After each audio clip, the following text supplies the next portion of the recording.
Swayam Prabha. Digital India. Educated India.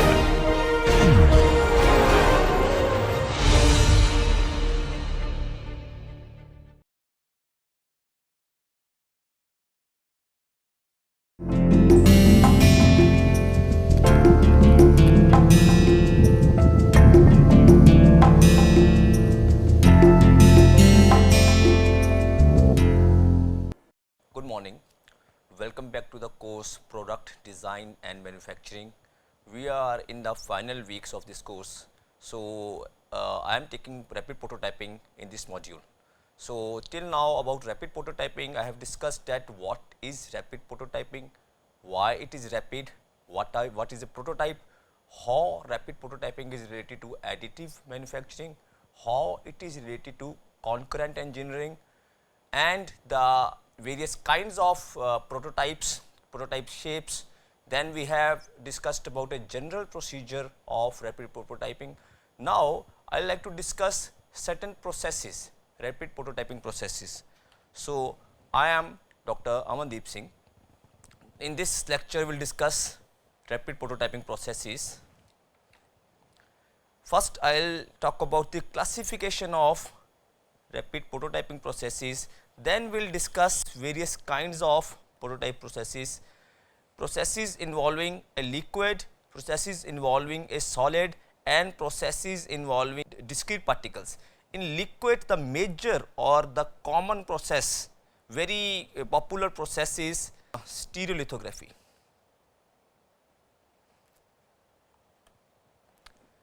And processes involving solid, laminated solid sheets are used here.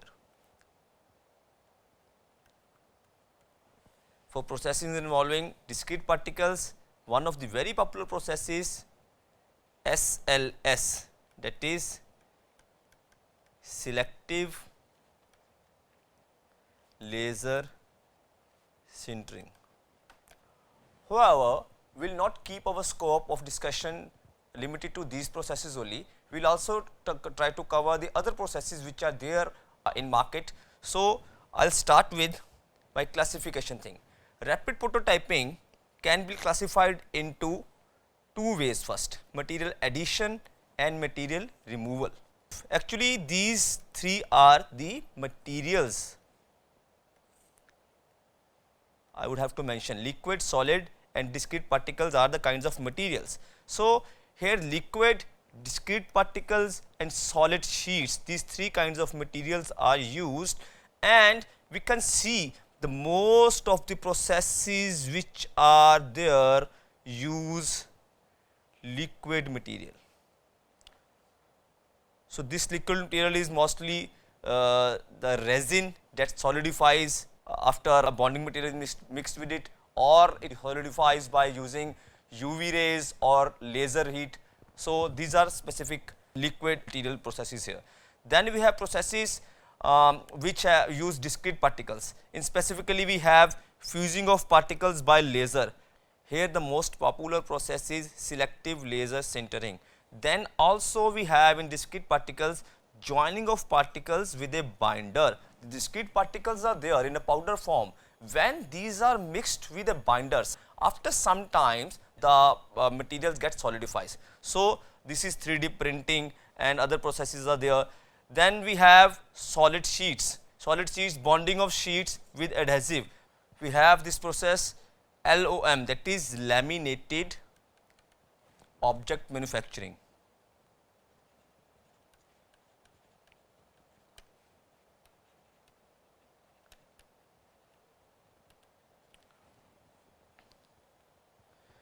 In liquid material, raw material specifically, the solidification of a liquid polymer is one classification. Another way is solidification of an electroset fluid, then solidification of a molten material. Molten material solidifies just when temperature comes down to its melting point. In solidification of liquid polymer, what we do, once we heat the material, then it is cured. Cured means it solidifies. Point by point processes are there, layer by layer processes are there, the holographic processes are there, and this in this also point by point processes are there and layer by layer processes are there. So what we can see here is that out of these 6 processes, 1, 2, 3, 4, 5 and 6, all these 6 processes include the solidification of a sap through electromagnetic radiation. 3 develop the part utilizing point to point or layer by layer, while other 3 harden the whole layers of surfaces without the movements delay. So the first process I like to discuss here is stereolithography, the most well known process among the right now accessible rapid prototyping forms is stereolithographic process. So as we have discussed that STL format, even in the rapid prototyping general procedure, it is said that convert the file to STL, convert to STL, because this is the most popular process. So in this process depends upon the photosensitive fluid sap, because the fluid is to be cured using some photosensitive way, maybe UV light, or in this case mostly UV light is used, and some other cases laser light can also be used. So photosensitive fluid is required, which shapes a strong polymer when presented to bright UV light. Because of the retention and dissipating of the bar, this response just happens close to the surface. So in this case, this produce some pixels, or better to call it is voxels. Voxels are actually 3D pixels, 3-dimensional pixels. So these voxels are described by their even line width and vertical cure.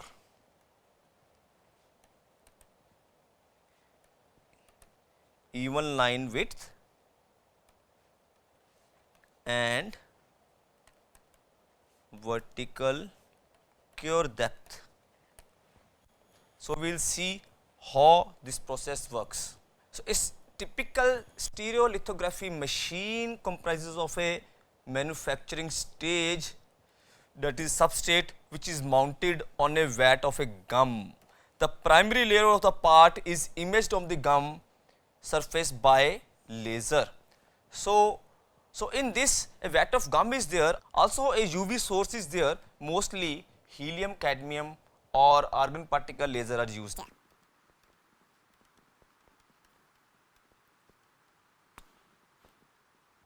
So this is imaged on the gum surface, the primary layer is imaged on the gum surface by the laser. This is done using a CAD, 3D CAD base, using a 3D CAD demonstrate, I would say. Now once the shape of the layer has been filtered, the stage is next brought down to the base of the vat. This stage is actually the platform.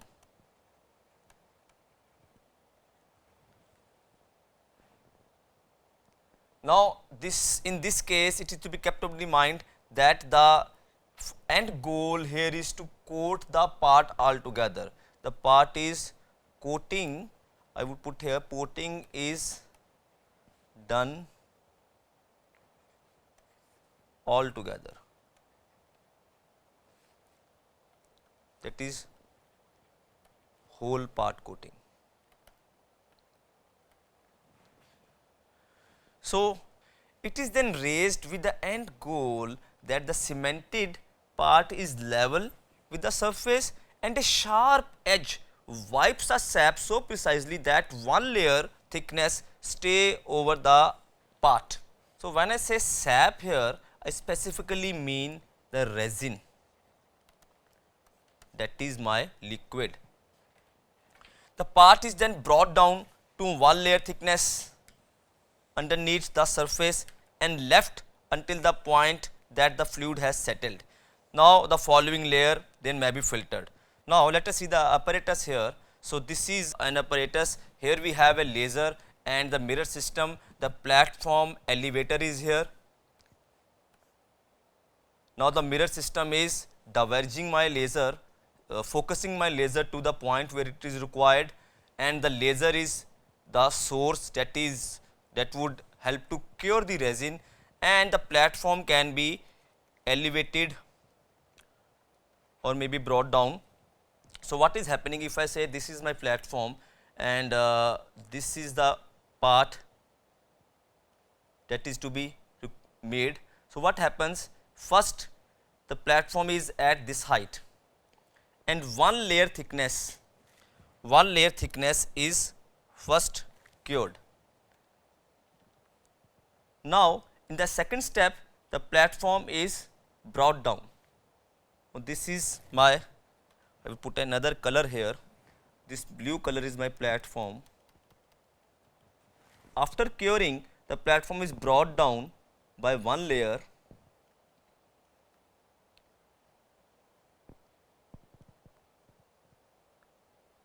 Now this much part is ready, that is this part is cured and another layer of resin is put in. Similarly, this process continue till the whole part is fabricated here. In this case, the typical layer thickness is 6000 per inch. So the excess resin is removed after each step here. Excess resin is removed and the part which is solidified here is then coated with another layer of resin here. So this is how our stereolithographic process works. So this has applications in producing the concept models. We will take another session regarding the applications of the rapid prototyping processes, but to broadly say the concept models, that is to know the shape, size, feel of the model, these models are generated of the product that is wanted, and some master patterns. These are major applications. It has a wide range of applications in medical, aerospace, automobile, aviation and some multiple other sectors. So next process is liquid thermal polymerization. Now what is liquid thermal polymerization? This procedure is very much similar to stereolithography.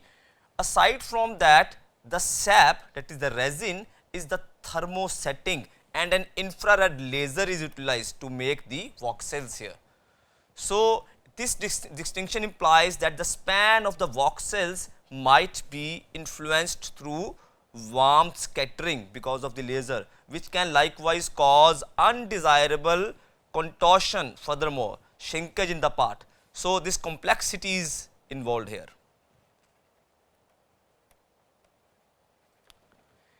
And in any case, however, these issues are not much awful but much controllable in comparison to those there in stereolithography. So this is specific liquid thermal polymerization process. In this, liquid droplets are coming in and there are two nozzles here.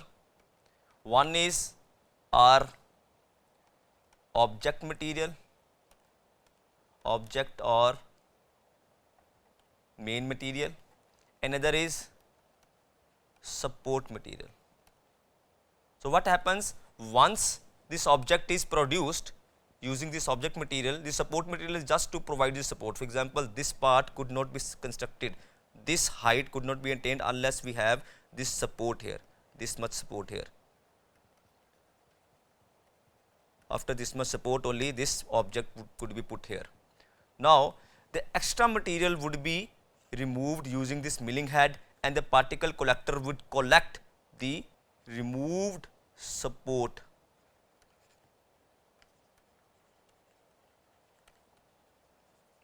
material here. Now, next is beam interference solidification. This procedure utilizes two laser shafts mounted at right edges to each other,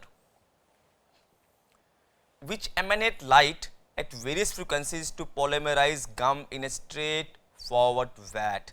The principal laser energizes the fluid to a reversible metastable state, and afterward the occurrence of the second pillar polymerizes energized resin here. The drawbacks of this process are the shadows are thrown from already solidified areas. The principal laser has already solidified the resin here, and there is an issue with the light absorption because the intensity of the laser drops with depth.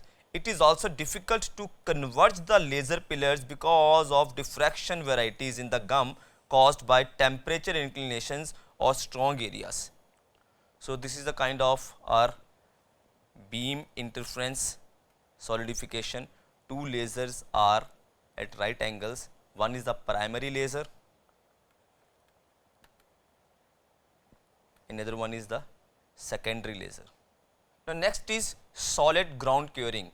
This framework again uses photopolymerizing pitches and ultraviolet light. The information from the CAD model is utilized to create a mask which is set over the resin surface here.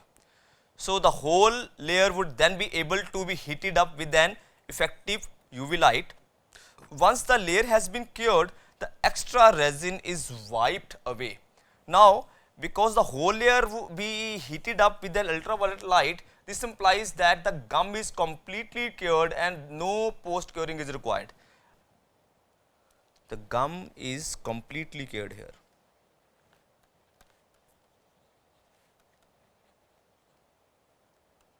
No need of post curing.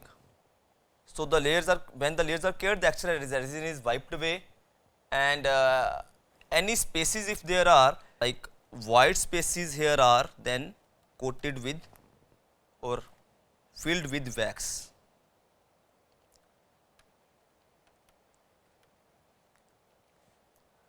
Are loaded or filled with wax. Now, the wax is cooled with a chill plate, processed level using milling, and the wax chips are evacuated. The new layer of pitch is connected or applied, and the procedure is rehashed. So, in this case specifically, what we have a UV lamp, and this is a mask. The UV light is passing through this mask, and the only this portion from which light could pass through, this portion would solidify. Only this portion would be cured and other portion would not. Then the parts lies cross section. This is done, another mask is put in for the successive layers. So, what we have here is UV lamp, the shutter that shuts on and off the UV light, the polymer spreader here which spreads the polymer, the residual polymer cleaner, then wax cooling plate here, the coolant exit flow, and here the milling could also be used to remove the solidified part, whichever is unwanted here. Then mask plate is being induced here step by step. Then electrical charges station is there, mask development station is there, mask erasure station is there, wax is there, platform wax spreader is there. So, the basic principle is that the UV light is passing through a mask to produce this specific shape here. This shape is 2D slices. Now, next is holographic interference solidification. A holographic picture is projected into the resin in this case. This makes a whole surface hard. In this case also, the information is got through the CAD model, the CAD display. Now, despite the fact that there are no cuts, please keep into mind, there are no cuts in this case. The fabricate space is in general this much, but these are the machine properties. Sometimes the bigger or smaller machines can also be used. There are no business frameworks accessible yet in this case. So this is a specific kind of holographic interference solidification method. The spatial light modulator is there and the light is passed. This is the storage material, object beam is there, reference beam is there, and detector array is there. So there are certain other processes like solidification of an electroset fluid, which is known as electrosetting. I will not discuss all these processes, but provide you with these notes. But I would like to discuss a few very popular processes. Solidification of molten metal is second qualification here. There are procedures which include the liquefying and ensuing cementing of the part material. Of these, most of these store the material at discrete focuses, while some produces entire layers immediately. So there are certain techniques for this one. Ballistic particle manufacture is there. Then we have multi-jet modeling. Now multi-jet modeling works very much similar to our inkjet printer.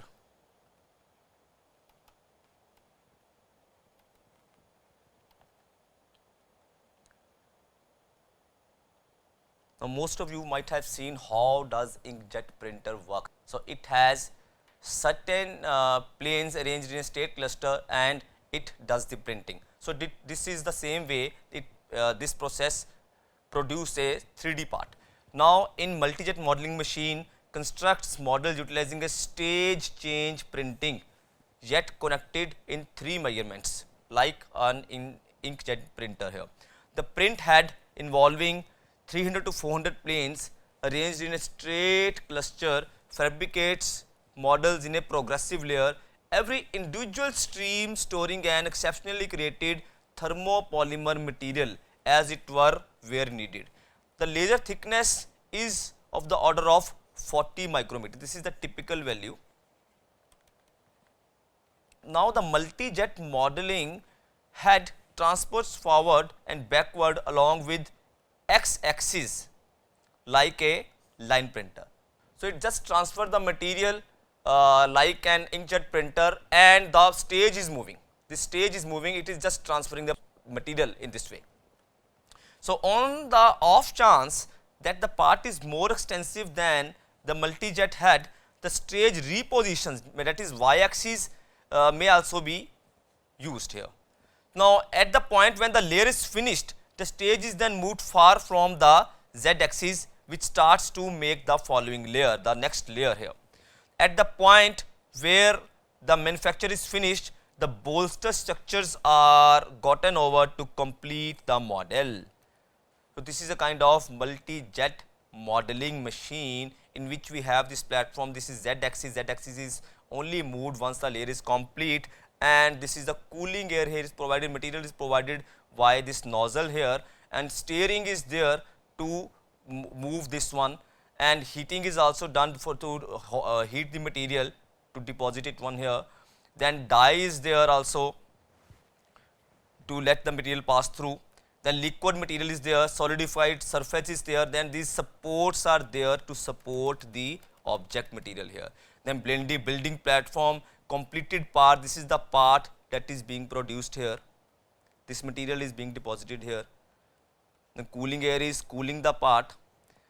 The undesired portion here is cut through a plane cutter and the material is sucked by this suction pump here.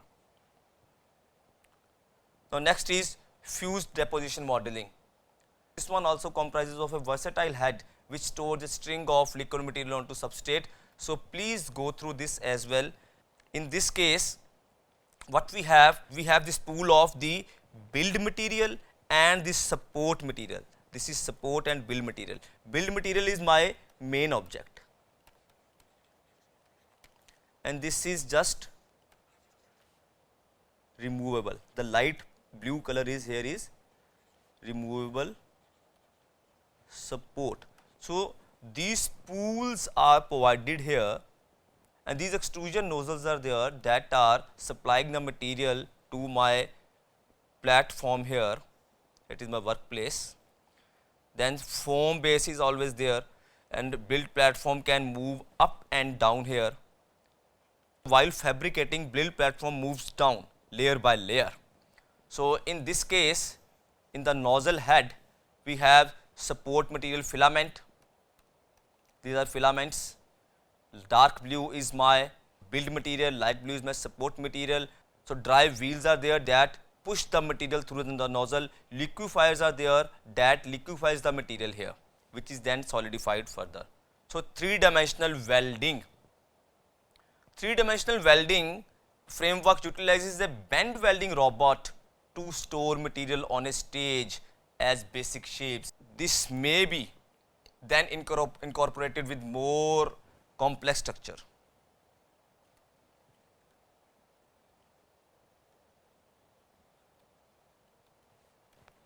Now, dissimilar to the general rapid prototyping forms, the models are not constructed using CAD documents because this is three-dimensional welding, and the CAD documents generally provides 2D slices, a model which is then converted into 2D slices after converting it to STL format.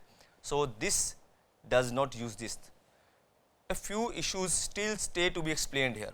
Since there is no input, warm develop amid fabricate can make the models to melt, and due to the fact that the layers don't shape a smooth surface, the light may hit the part. It is likewise not known whether the complex structure can be manufactured. The orientation of each area to be fabricated or to be produced, and the request in which the segments are to be assembled. So some strategy can be used here for complex structure, some strategy can be used, some method can be used to create the robot program straightforward. Can be used to have the robot that is directly from CAD software or CAD data, I would say. So in this way, complex parts can also be manufactured here. So this is a typical 3D welding equipment here. In this case, this probe can move. This is a robotic arm. This probe can move and keep welding the material in X, Y and Z directions. So another method is shape deposition manufacturing. So please go through this method as well. In this case, what happens, the support material is provided here, and layer by layer the part material and support material is there, and the support material is then removed using CNC milling. This figure very well explains how does this thing happens. So in this case, this shape deposition is there. The shape and deposit is being done alternatively. So with this, we are left with one session on rapid prototyping, then this module will be complete. So you are open to ask us any questions in this regard, and let us meet in next lecture. Thank you.